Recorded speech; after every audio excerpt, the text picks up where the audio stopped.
සුබදවසක් ඔයාලා හැමෝටම. මම අද ඇවිල්ලා ඉන්නේ ලස්සන තැනකට. ඉතින් මට හිතුණා ඉතින් ඒක ඔයාලටත් පෙන්වන්න ඕනේ කියලා. මම අද ඇවිල්ලා ඉන්නේ තවුපොය වල තියෙන තර්මල් පාර්ක් එකකට තමයි. මෙතන නම නම් චුට්ටක් ඇත්තටම ප්‍රොනවුන්ස් කරන්න හරිම අමාරුයි. ඔරකේ කියලා තියෙන්නේ. මම මේක දාන්න ඩිස්ක්‍රිප්ෂන් එකේ දාන්නම් ඕන මෙතන නම. ඉතින් ඔයාලට පේනවා ඇති. මේක ඇත්තටම ගත්තොත් අර ලංකාවේ තියෙන උණු වතුර වලින් වල ස්වභාවය තමයි තියෙන්නේ. ඒ කියන්නේ නටන වතුර තියෙන්නේ. මේ හරිය ටිකක් පොඩි රස්න ගතියක් දැනෙනවා. ඒ වුණාට දැන් මෙහි ඇත්තටම උෂ්ණත්වය ගත්තොත් එළිය උෂ්ණත්වය සෙල්සියස් අංශක 7ක් වගේ තමයි තියෙන්නේ. හැබැයි මේ අර හීට් එක නිසා පොඩ්ඩක් එහෙම අපිට ලොකුවටම සීතලක් නම් දැනෙන්නේ නැහැ. අපි ආවේ අන්නර ඔයාලට පේනවද දන්නේ නැහැ. ඈත තියෙන බෝට් එකෙන් තමයි ආවේ. බෝට් එකෙන් තමයි අපි ගමන ස්ටාර්ට් කරලා මෙතෙන්ට වෙනකන් එයාලා එක්කන් ඇවිල්ලා අර තියෙන අන්නතන ඉඳගෙන අර ෆුට්පාත් එක දිගේ තමයි අපිට එන්න තියෙන්නේ. ඊළඟට මම ඔයාලට තව පෙන්නන්න. ඔයගලන්ට පේනවද දන්නේ නැහැ. අර ඈත තියෙන ඒක නිකන් අර මැග්නීසියම් ඔය එක එක කැල්සියම් වගේ ඒවෙන් හැදිලා තියෙන නිකන් කන්දක් වගේ තමයි නිකන් අර ඈත තියෙනෙත් ඒක තමයි. මේක ඇත්තටම ෆිල්ම් එකක් ෂූට් කරන්න නම් කියමු තැන ලස්සනම ලොකේෂන් එකක්. මීදුම වගේ ගලාගෙන එනවා. හරිම ලස්සනයි බැලුවහම. ඉතින් නිව්සීලන්ත වල තියෙන ලස්සනම තැනකට තමයි අපි අද ඇවිල්ලා තියෙන්නේ. දැන් වෙලාව උදේ 9:09 වගේ තමයි දැන් වෙලාව. ඒක නිසා තාම උදේ ලොකු රස්නයක් නැහැ. ඉතින් ඒක නිසා මේ ක්ලයිමේට් එකත් එක්ක හරිම ලස්සනට මේ වෙලාවේ අපිට මෙතන පේනවා. මේක ගොඩක් ඈතටත් මේ දුම් දාන ගතිය මේ දුම අපිට ඈතටත් අපිට ඒ කියන්නේ අපි ඈත ඉඳන් එනකොටත් අපිට මේක ගොඩක් ඈතටත් පේනවා. අන්න අර පැත්ත තමයි ඉතින් අපි අපේ ගම්මල අපේ කට්ටියත් එක්ක තමයි මේ ආවේ. මෙතන චුට්ටක් මේ ෆුට්පාත් එකේදී ගියාම පොඩ්ඩක් රෙස්ට් කරන්න පුළුවන්. ඉතින් මේගොල්ලෝ චුට්ටක් නැවතුණා. ඉතින් මම තව ඉස්සරහට ගිහිල්ලා ඒ තියෙන වීඩියෝස් උන්ට ඔයාලට පෙන්නන්න. අන්න අර ටිකත් බලන්න. ඒ තියෙන්නේ අපි තාම ඇතුළට ගියේ නැහැ. අපිට ඇතුළට යනකොට ඒවයි ළඟටම යන්න පුළුවන්. හැබැයි මේක ෆුට්පාත් එක දිගේම විතරක් යන්න වෙන කොහෙටවත් අතවත් තියන්න එපා, කකුල තියන්න එපා. කියලා ඒ කියන්නේ උණු වතුර, නටන උණු වතුර ඒක ඩේන්ජර්ස් කියලා ඒගොල්ලෝ අපිට ඉන්ෆර්මේෂන්ස් දුන්නා.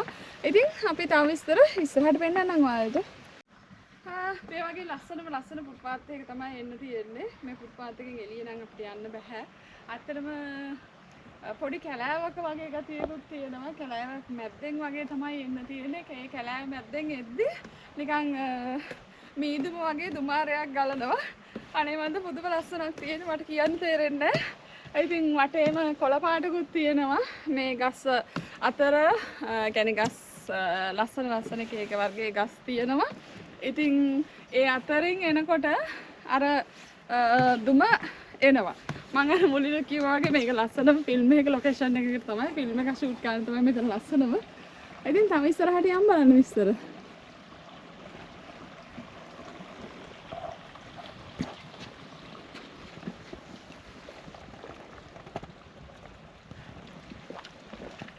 වතුර නටනවා.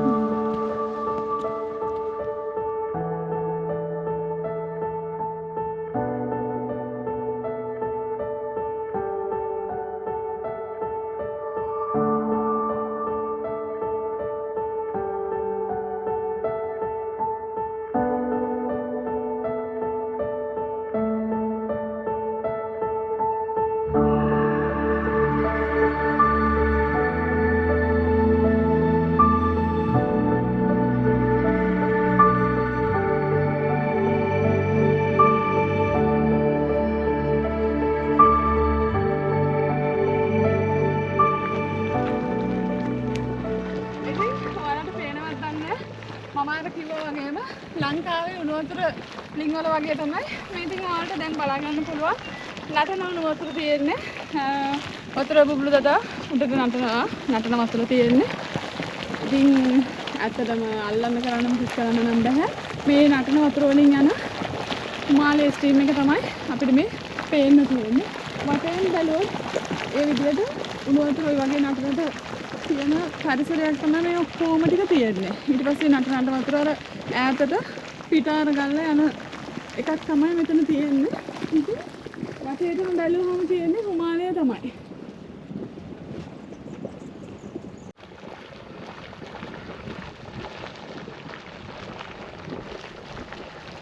ඉතින් උදේ නිසා අපිට තාම සීතලක් දැනෙන්නේ නැහැ. මට නම් ඇත්තටම රසයක් දැනෙන්නේ නැහැ. මේ හුමාලේ තියෙන නිසා පොඩි රසන ගතියක් තියෙනවා. ඒ වුණාට දැන් පරිසරයේ උෂ්ණත්වය සෙල්සියස් අංශක 7-8 වගේ යන නිසා සීතලකුත් තියෙනවා. දැන් නම් ඇත්තටම කියන්න බෑ මොකක්ද තියෙන්නේ සීතලට රසනේද කියලා. ඉතින් හරිම ලස්සනයි ඇත්තටම. එන් තව ටිකක් ඉස්සරහට බලන්න මොනවද තියෙන්නේ කියලා.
පරාසයක් තියෙනවා ඇත්තටම අපිට ඇවිදින්න විනාඩි 40ක පැයකට ආසන්න ප්‍රමාණයක් අපිට ඇතුලේ ඇවිද බලන්න පුළුවන් ලොකු ඉඩක් තියෙනවා.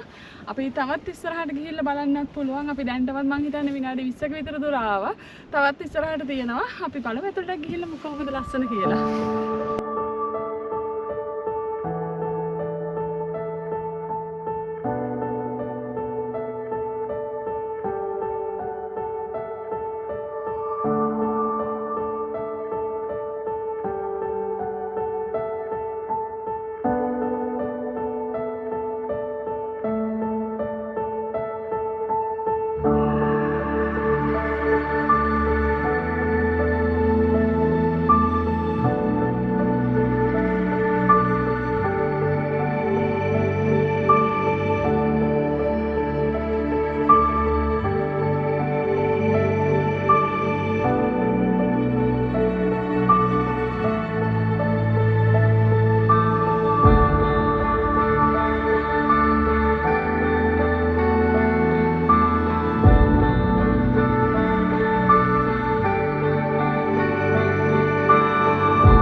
බලන්න දැන් ඔයාලට පේනවද දන්නේ නැහැ. නිකන් මට හිතෙන විදිහට මෙතන මේ ගිනි කන්දක, ඒ කියන්නේ අක්‍රීය ගිනි කන්දක් දෝ කියලා නිකන් මට හිතෙනවා. ඇත්තට මෙතන සිග්නල් නැහැ. මේ අපිට Google search කරලා හරි බලන්න. මම ඇත්තට මේක වීඩියෝස් වලින් නිකන් ලස්සනයි කියලා බලලා මිසක් ලොකුවට history එකක් බලලා ආවේ නැහැ. ඉතින් මට මේක බැලුවාම හිතෙනවා අක්‍රීය ගිනි කන්දක ස්වභාවයක් තාමත් මේකෙන් අර තියෙන මේ රස්නේ එහෙම නැත්නම් මේ මොනවා හරි ඒකේ තියෙන දෙයක්ද මේ තියෙන්නේ කියලා හිතෙනවා. ඇත්තට මේ Google වලින් search කරලා බලන්න ඕනේ. just මට හිතෙච්ච දෙයක් තමයි මේක top එක දැක්කට පස්සේ ඇත්තට මේ ගිනි කන්දක මොනවා හරි සම්බන්ධයක් තියෙනවද කියලා හිතුණා. කොහොමද දැන් අක්‍රීය තත්ත්වය ඇත්තේ අනිවාර්යෙන්ම. ඉතින් නිකන් ගලාගෙන ගියපු ස්වභාවයක් ලාවා හරි මොනවා හරි එහෙම ගිනි කන්දක් තිබිලා ගලාගෙන ගිහිල්ලා එහෙම මොකක් හරිද කියලා හිතුණා. මට නිකන් මේක දැක්කට පස්සේ කොහොමද බලමු Google search කරලා මොකද්ද කියන එක හරියටම